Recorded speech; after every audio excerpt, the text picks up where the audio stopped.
This is Star Wars Connection. I'm Lee, and I'm here with Denise. We are going to be talking about the Last Jedi poster and the Last Jedi panel at Star Wars Celebration, and we're going to be talking a little bit about what it was like to attend that. We'll get into that a little bit later towards the end. If you're just joining us, we've actually just finished up a pretty cool conversation about the Last Jedi trailer, which you can find as a separate video under our YouTube page.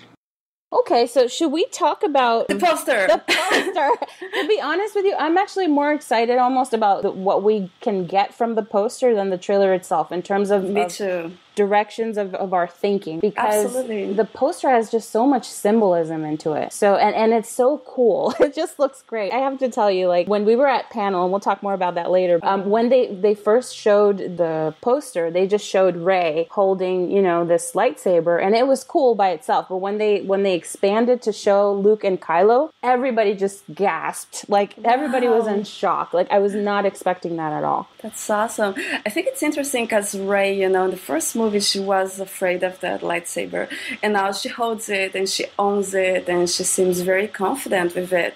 And also, some people speculated that she would give it back to Luke and that she would have another lightsaber. And it seems that no, she's carrying it. Yeah. And however, in the poster, it kind of looks like Kylo's lightsaber because there's that starburst that makes it seem like the crossguard. Yeah, it absolutely looks like the lateral vent. So it's really cool that, Rey obviously is the protagonist. The poster makes it very clear. She's like the central figure. And also the way that she's positioned with Kylo and Luke, it looks like she's balancing them out. She's right in the middle. She's got Kylo's lightsaber, and there's a combination of light and dark there because there's red and there's light. So again, maybe bring the lightsaber of Kylo is very much a symbol for who he is at this point. So I think that for me, that was more foreshadowing that she's going to help him balance himself out too, because it's the lightsaber is Kylo. That crossguard lightsaber, and here it is kind of balanced out. So I was just really excited by that particular element. It's a decision, it's not a coincidence, right? No.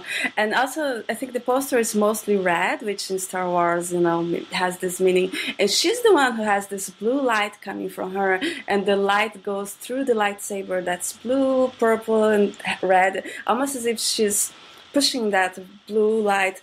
And people talk about a division between the two, and I actually found that she's healing this division with that blue light, or maybe changing the dynamic between these two characters. Yes, and I think you mentioned something really cool about, like, an observation about how Kylo and Luke are positioned, how they're not the same size. Like Luke is kind of bigger, looming. Kylo is smaller and to the right. They're not the different side of the same coin. Like it's portraying that they're in conflict. What surprised me was that Kylo is supposed to be the bad guy here, but there's a vulnerable look in his eyes that out of the two, Kylo and Luke is the one who looks pissed off and menacing and threatening. Kylo is the one who looks softer. Absolutely. And also traditionally in Star Wars posters, the villain gets the biggest head, and Luke is the biggest head, and plus he has his own red, and he looks menacing. So I'm really curious to know what happened to me. And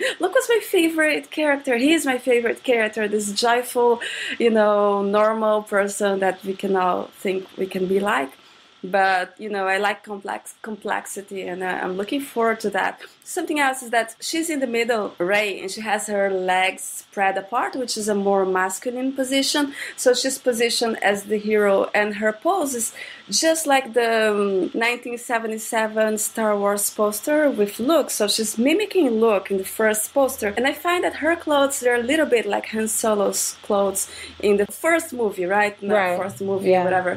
Which it makes it very clear that she is the protagonist, and that she is, she has she's carrying forward this Star Wars tradition, and it puts her in a almost masculine, not masculine in the bad sense, but masculine position. So we know that she's not this damsel in distress, she's the protagonist. Exactly. There's other things that I get from the poster that I'm just going to kind of geek out a little bit talking about it, but I don't know if you remember, or our viewers and listeners remember, there was a series, an animated series in the 80s that was He-Man and She-Ra.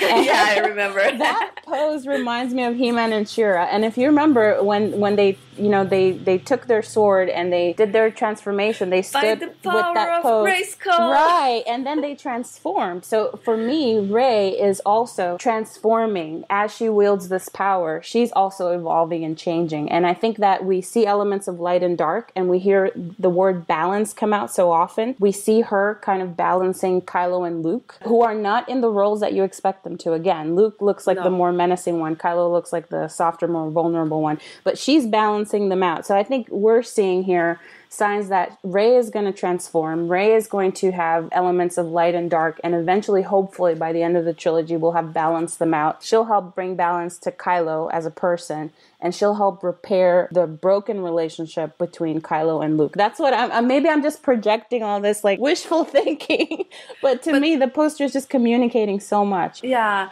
I think so too. I can't see how you would see the poster any differently. You can't. You absolutely cannot say that Kylo is portrayed as a villain. I mean, if you were to show maybe one of the villains, maybe, but then Luke is also a villain. She is, like you said, powerful transformation, masculine energy. A sword is masculine, which has a positive meaning, which is action, movement and being there. So it's great. Yeah, and I don't think there's any doubt that the poster is showing the three main components of this, the three main characters in this coming movie. So to say that, that somehow Kylo is not important, I think is just, it's mind-boggling to me. And it's really curious that we didn't hear more about him. I think that they're keeping him under wraps. We'll talk more about that, right? Yeah, it's like the big surprise, the big secret. Yeah. Maybe because he's not going to end up the way people are expecting him to. So they don't want to mislead people and they want to keep it fresh. I also think that, but we're going to say the three main, but I actually think that the Resistance plot is going to be super interesting. Oh, yeah. And I actually like it that they haven't shown anything. Like, we have no idea who Benicio del Toro is playing. We have no idea what his character looks like, what the name is, and I really like it. I think that's what mystery is about, not misdirection like we had for The Force Awakens. And I think it's actually great. And if you think about it, the real conflict with the First Order, with Snoke, that's where it's going to happen. And again, I don't think this is going to be like Empire Strikes Back, but it's similar in the sense that you have two plots, and the most interesting plot in the Empire Strikes Back is the plot B with Han and Leia and all the confusion. Yeah. Well, should we talk a little bit more about the Last Jedi panel, or really get into it? Yes. Tell me about it. Well, I thought we'd talk about the panel itself, and then I could talk about the experience of it towards the end. But so what did we learn from the panel? So as a refresher for those who haven't had a chance to see it, we basically saw Rian Johnson come in and talk about a little bit about the movie and tell us like he's so excited to show us the movie. Then Daisy Ridley comes out. Then a bunch of other actors come out and they discussed a little bit. And they never mentioned Adam Driver. Never. They never mentioned Kylo Ren. And it was such a glaring omission, because then they show this trailer and it's, wow. And then they show this poster. So he's very much there. The character is very much there, not talked about. Like we said, keeping it kind of under wraps, and possibly because it's not going to go the way that everybody's imagining, that he's just going to turn into Darth Vader 2.0. None of what we're seeing in the trailer and the poster aims in that direction. But as far as what we did learn, we saw Kelly Marie Tran's character. We saw just a brief shot of her. Yeah. And it was very cool. She looks very cute too, but also very competent. Well, she looks so confident, and I'm pretty sure she's gonna do great. There's another podcast coming about this, so we won't touch much on it. We won't talk about it too much, except to say that obviously Finn and her character are going to come as a set. I think we know that they're going to have their adventures together, and I think, like you said, that very clearly divides this into plot A and plot B. Plot A being kind of the Force plot with Luke and Kylo and Rey, and then plot B being more like resistance and politics and all that stuff. Which by no means it's any less important or any less interesting. Exactly. Like, if you take Empire Strikes Back as an example, it's great. And nobody's like, oh, it's plot B, It's not a problem. It's great. Yeah. One thing that I found really telling about the Last Jedi panel at Celebration was that Mark Hamill really went out of his way to talk about how he's no longer the main character here, and then Kathleen Kennedy goes in and she's like, no, but you are very important. Of course he is. But it's clear. I mean, he's telling us this is no longer about Luke. And then Daisy Ridley comes in and says Rey met her hero or somebody that she greatly admires. And oftentimes when that happens, people end up being disappointed when they encounter the reality of who this person is versus their idealized version of who this person is. So again, lots of foreshadowing that there's going to be a conflict between Luke and Rey here, which is very interesting because, I mean, we know that Luke had a conflict with his teachers, but it wasn't that big of a deal. He just went and did his own thing. Yoda told him to stay on and train and he didn't do it. But here it sounds like the stakes are much bigger and that it might really shape the story. It sounds super interesting. Any thoughts about panel? Anything else to say? The panel, I watched it and I'm going to ask you how it is. I just want to backtrack that we forgot to talk about the Battlefront promo with Kylo. Oh, yeah. And the way he looks, and that's definitely not a villain. Plus, he looks good. They made him look good. And second, he has a position that's a little bit vulnerable. And again, it's almost a little bit feminine. Feminine meaning softer, because he's sideways, he's turned backwards. And that's quite interesting that they're marketing him like that already.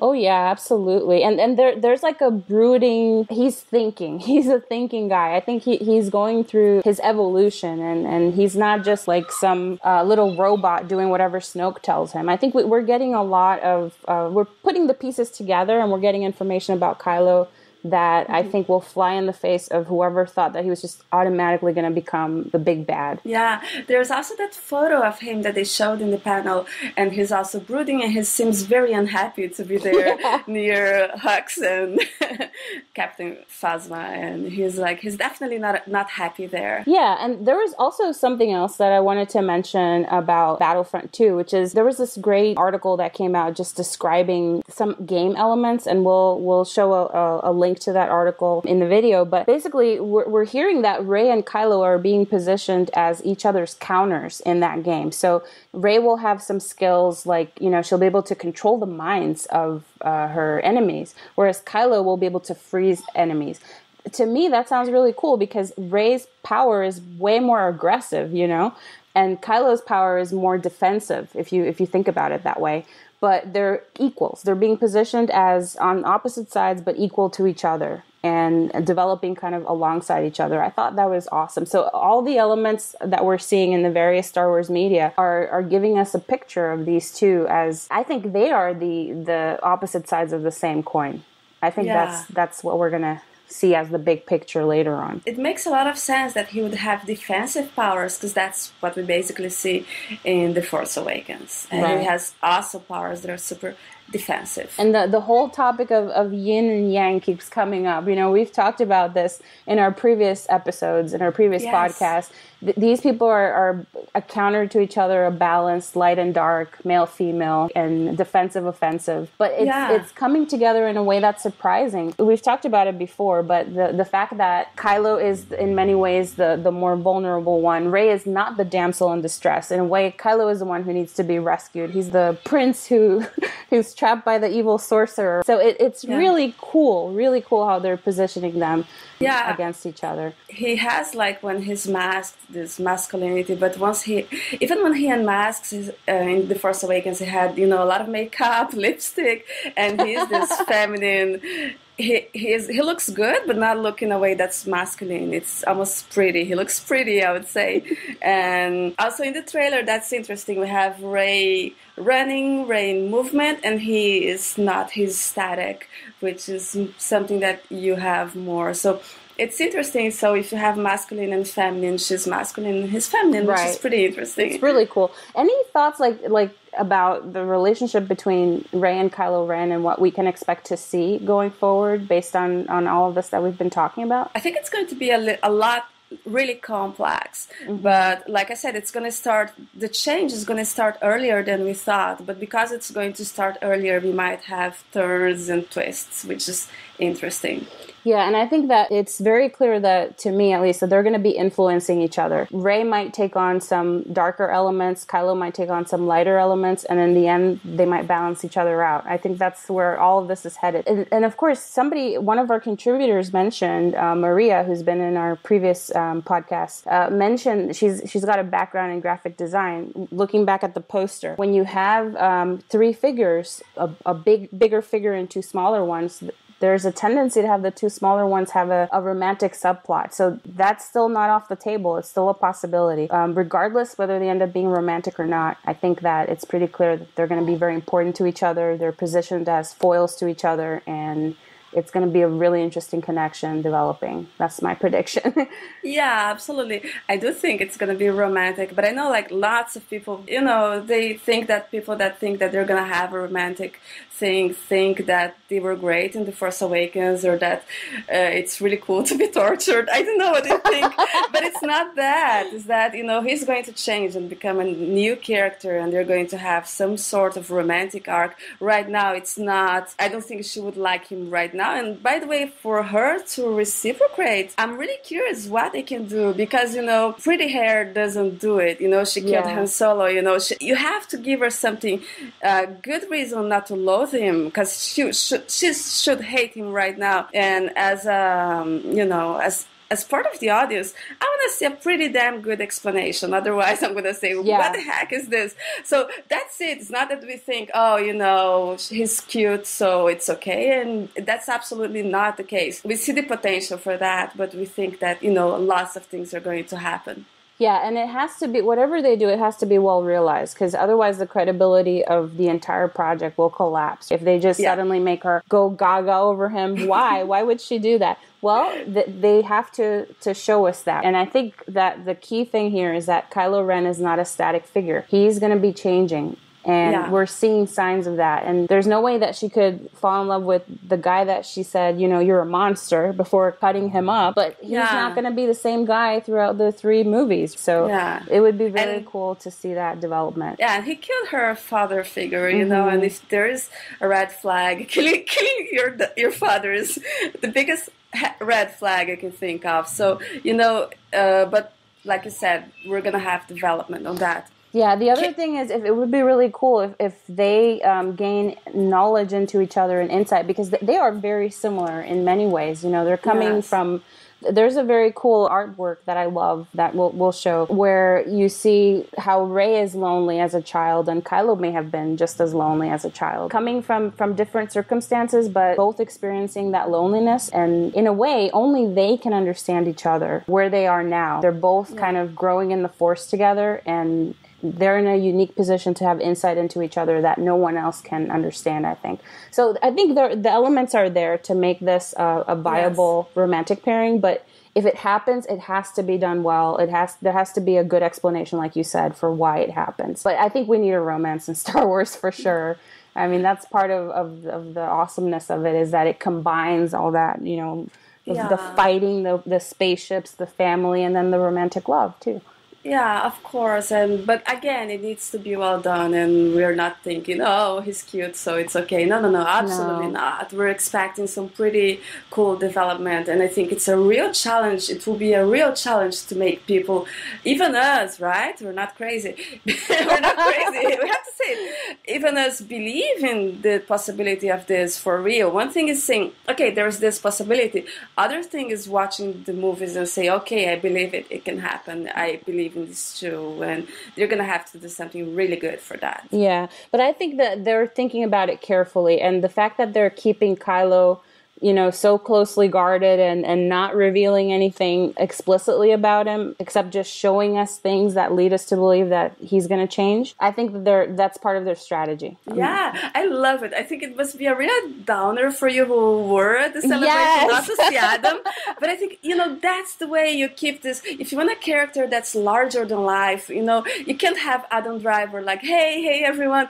Of course, it's the actor, but he's also representing the character. And I think it doesn't go well to have him there. And so I really like it. Keep him hidden. Let's check it when we watch the movie. Okay, so how was Celebration? What was it like to be there? I have to tell you, I think it's, for any Star Wars fan, I think it's one of those things that you have to do at some point in your life, because you can't really describe it. You have to be there and see it. But I can just tell you this. I heard there were 70,000 people there, if you can believe that. Like, for me, it was amazing because everybody there, it's like being with your people, I was like, oh my God, my people are here. Everybody there loves Star Wars. Everybody there is invested in this just as much as we are. So walking there's so many people everywhere. That was a big challenge of navigating Celebration, was just how many people were there. But everywhere you go, there's people talking about it. There's people in costume. There's people with their their t-shirts and their lightsabers and just enjoying the experience. And they're coming from all over the world. So, it's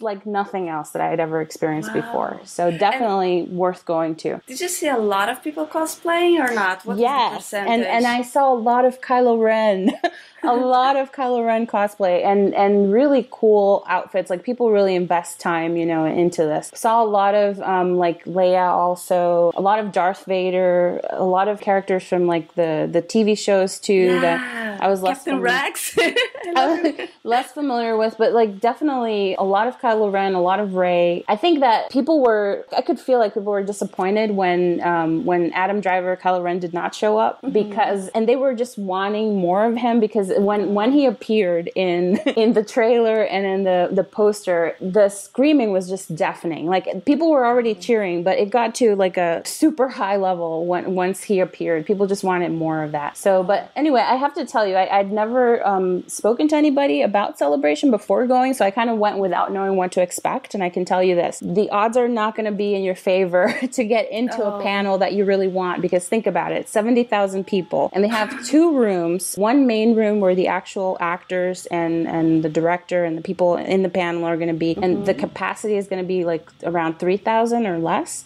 people to go in there. And then they have an overflow room where you're watching the live streaming on a giant screen, and that's going to be like 2,000 something people. So 5,000 people are going to get in out of 70,000 that are there. So when they tell you that, you start lining up at 8 p.m. the night before the panel is going to be, and you do your sleepover, right? Yeah. Well, people who got into the main room were there at 3 p.m. or earlier. Oh, some people lined up more than 24 hours to get in. So that's a level of intensity that not everybody can match. What time did you get there? I got there around like 8:30 p.m. and there were already 4,000 people ahead of me. Right. So, but the experience of the sleepover is awesome. Nobody tells you that you're going to sleep like on the cold hard floor. So bring your Did you have like a sleeping bag? Or I didn't have a sleeping bag, actually. I did not, and I wish I'm definitely going to bring one next time, because all I had was like I had a backpack with water and with some snacks and books, to read and stuff, and my music. And I used that as a pillow. But the room was really cold. People who were prepared had inflatable... I saw it. I thought everybody would take them, but I guess... And sleeping bags and stuff. And I guess if you're going to go, just really enjoy it. Talk to people. Like I happened to be by myself because I went with a group, and some of the people who participate in this podcast were actually there, but they started lining up way early. And I was like, no, I can't do that. I'm just going to show up later by myself. So I did that, and I actually ended up talking to these people. Like, the guy next to me was from Australia, another girl was from Puerto Rico, a guy was from Bolivia. We just started talked about what do we think is going to happen, what we're most excited excited about seeing, where we're from, how we discovered Star Wars. So you spend the whole night talking with these total strangers that you're connected to through the love of Star Wars. And you end up becoming friends, you know, like you hold each other's place in line if you have to go to the bathroom or, you know, and or if you have to go eat something. So it was just such a beautiful kind of like communal, it felt like being a hippie almost. Like, well, if you're sleeping on the floor, that's what I was going to ask. How does it work for going to the bathroom, and how does it work? Basically, you are led into this like massive room where 5,000 people can fit, and you go in the order in which you go in through security, and then you just arrive and you that's your spot. So you lay down there and you wait until 6 a.m. the next morning, when they give you a wristband to go into, and the wristband allows you access into a given room. The wristbands for the main room were already gone by the time I got to collect my wristband, so I got one for the B room, which is where you see the streaming. And Warwick Davis was there, actually. He was like our master of ceremony, you know. He welcomed us, and he talked to people, and he's hilarious. He's so charismatic. And then you see the live streaming. So yeah, basically you do a line to get your wristband, and then you do a line to get into the room. So you're basically in line for 15 hours, you know. But it's worth it. I gotta tell you, it was totally worth it. Just the energy in that room when they showed that poster, when they showed that trailer, people were just like, it's a shared thing that you can't explain, I guess. But I feel like it was totally worth it. I wish I'd been more prepared though. So for next time, and I hear it's gonna be 2019, maybe in Asia. So I'm definitely gonna go. You're gonna go to Asia? Oh my goodness! Definitely gonna go. But aside from that, you know, you have the main panels. They had the 40th anniversary and the Carrie panel and all that. But they also have other things really cool. Like one of my favorite things that I saw was like, it was a discussion on the evolution of the lightsaber battle. And it was a documentary that was prepared through ESPN, where they talked about the origins of lightsaber fighting being in kendo, in, you know, the Japanese sword fighting style that was, and they talked about the origins of kendo, and then they showed you how the actors trained, and Mark Hamill talked about his experience learning kendo, and they talked about the different styles in the prequel versus the original trilogy, and just really cool. You get to learn about aspects of Star Wars that you wouldn't get to hear about anywhere else. So for those lectures or seminars, you do have to be in the room like about an hour before you want to get in, because there's just so many people who are trying to get in. So we actually couldn't make it to others that I wanted to see, like a discussion on the music of Star Wars, because there's just too many people. That's the only kind of downer to it. Too many people everywhere. It takes 2 hours to, you know, to get into anything really good. I see. Yeah, when you were in the line for the Last Jedi panel, did you see Rian Johnson? Because I heard that he was there. God, it was awesome. So he came in with a bullhorn, and he was just like, you know, saying hi to everybody. He actually made his way down the center of the room from one end to the other. Anybody who wanted to could go up to him, take a picture, or just chat with him a little bit, you know, or have him sign something, and he was just really nice. I didn't actually go to talk to him myself, but because I'm just like that. I kind of famous people, I'm like, okay, whatever. But the people who were with me or who were next to me went, and they had so many nice things to say about him. Like he had something kind to say about everybody, you know. He's like, oh, I like your shirt, I like your socks. That's so nice. Yeah, so really cool. This one guy that was near me asked him, like, what's your advice for becoming a great director? And he's like, I'll tell you when I find out. Very humble, very nice guy. So yeah, it was just a really great experience. One thing I loved about it though is like it's like you don't get to say words like magical so much when you're an adult, but it was magical. You had the feeling that anything could happen at a given time. There's like this main exhibit hall where everybody's, you know, showing their stuff, like their artwork and things they're selling, and they have a stage there. And I just happened to be walking by there. All of a sudden, Mark Hamill comes out, you know, on stage, and he started shooting T-shirts into the audience with like this big bazooka, and it was just so awesome. And you know, just to see him up close, just fantastic. Like that doesn't happen anywhere else. So. It sounds amazing. And something that I wanted to know: what kind of people were there? I've heard that you know, Star Wars is more men. I don't really believe it, but was it more men, more women? What kind of age? I'm just curious about it. All ages. You know what I really loved to see was the families that did the cosplay. Like you would have like older Leia, me being mom. you would have Kylo Ren and Rey, younger Leia, and baby Rey and baby Kylo, like families. Like there were kids there that were like under 1, and there were people there in their 60s and 70s. Wow, that's all amazing. Age ranges. The people that I talked to, you know, some were students, some were engineers, some were doctors. The people were coming from everywhere. People were coming from Germany, Australia, and, you know, US. And it's just such a cool mix. I can't say that. Definitely there were more men, but it wasn't like there were women everywhere too. It wasn't like a definite difference. And one thing I really liked is like I feel like we took over the city.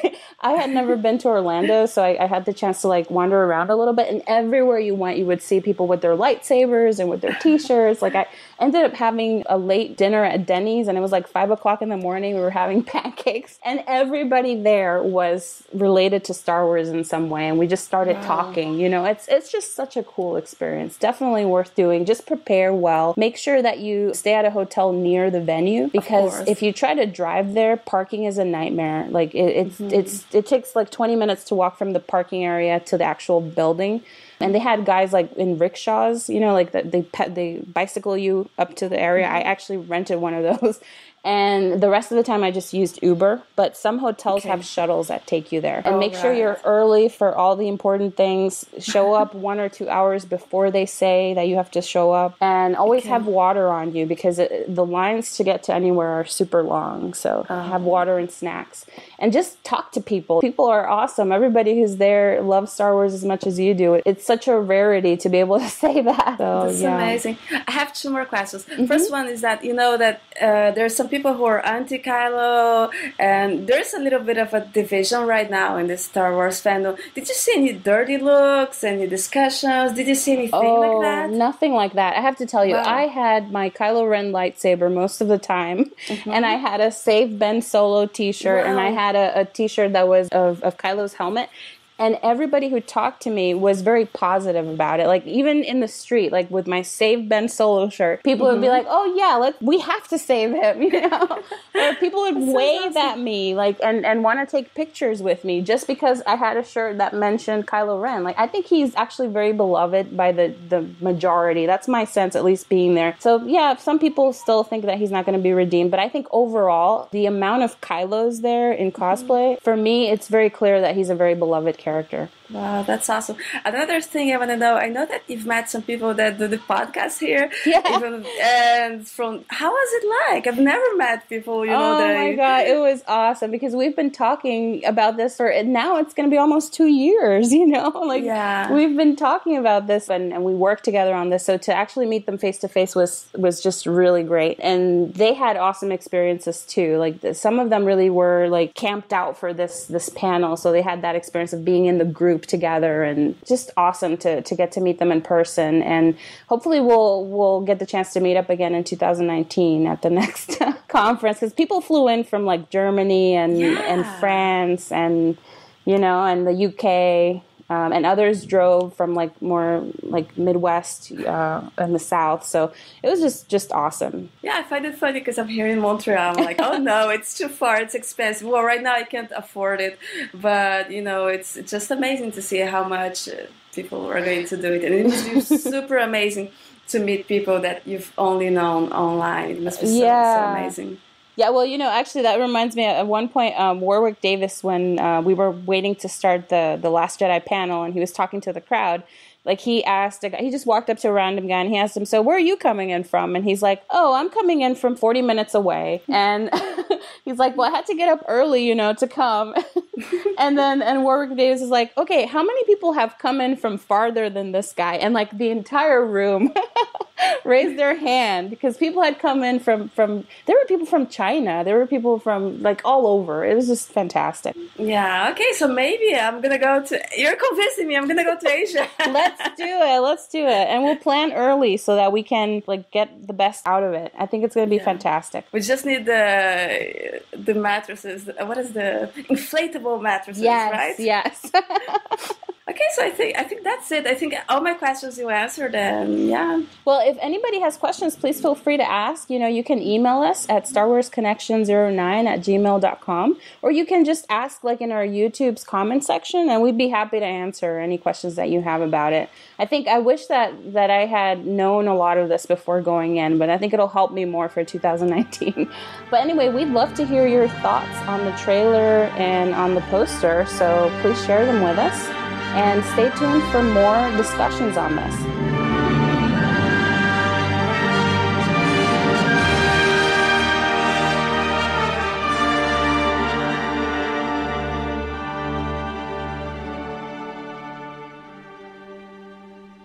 One, two, three.